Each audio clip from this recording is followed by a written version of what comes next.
I have also reviewed the two previous versions of this keyboard, and while this is still a good value for money, the AntEsports MK1300 V2 is a very confusing release for me because even though it has some very big upgrades, it's also a downgrade in some serious areas. This is actually cheaper than its previous versions at around 1600 rupees, while the older versions cost around 2000 rupees, so the downgrades are not totally surprising, but let's see if they will be serious enough for you.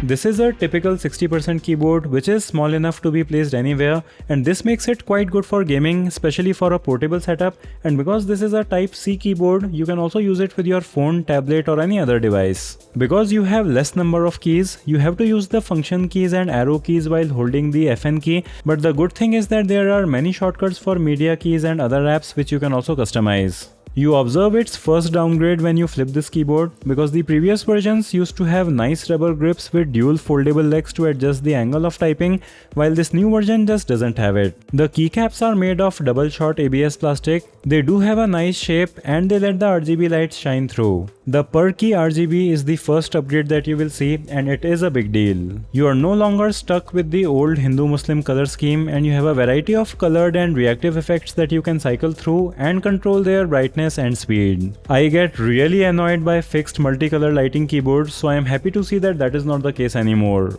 The key switches are actually nice on this. They are Otemu red linear switches and they are very stable and linear, which is perfect for gaming and typing. Another big upgrade here is that this is a modular keyboard, which is crazy to see at this price point. At least I haven't used a keyboard at 1600 rupees which had modular mechanical key switches. This really increases the longevity as you can easily replace any faulty switch. Now one major downgrade here is that the shift key doesn't have the stabilizers that the older versions had, and it is surprising that we are getting this kind of a downgrade in a newer version. Another big downgrade is in the weight and the sound of this keyboard, because this is around 20% lighter than its previous version, which is not a bad thing by itself, but the sound that this keyboard makes is really horrible, and even though its previous versions were never going to win any awards in the sound department, the newer keyboard just sounds very hollow.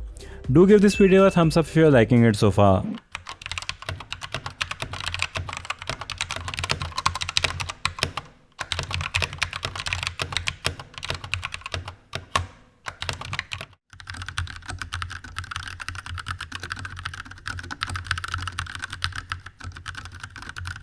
Now what I have said till now may sound kind of negative, but the typing experience on this keyboard is actually good as long as you have your headphones on or if you don't get bothered by its sound. These are proper mechanical switches after all, and apart from the weight, the keyboard is stable and you do get the mechanical keyboard typing experience while gaming and typing. In spite of the weight, the keys are actually more stable than the earlier model, so apart from the sound, I don't have much to complain about, and at least the feeling of typing is better than its earlier model.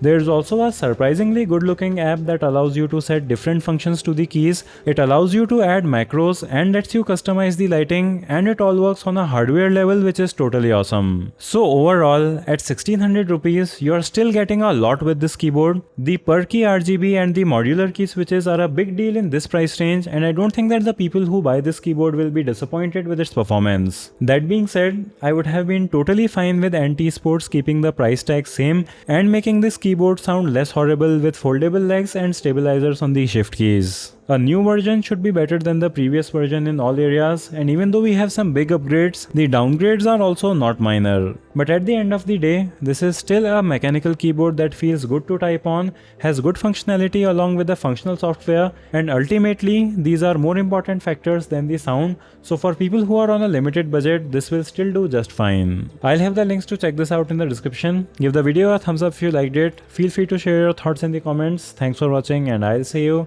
in the next one.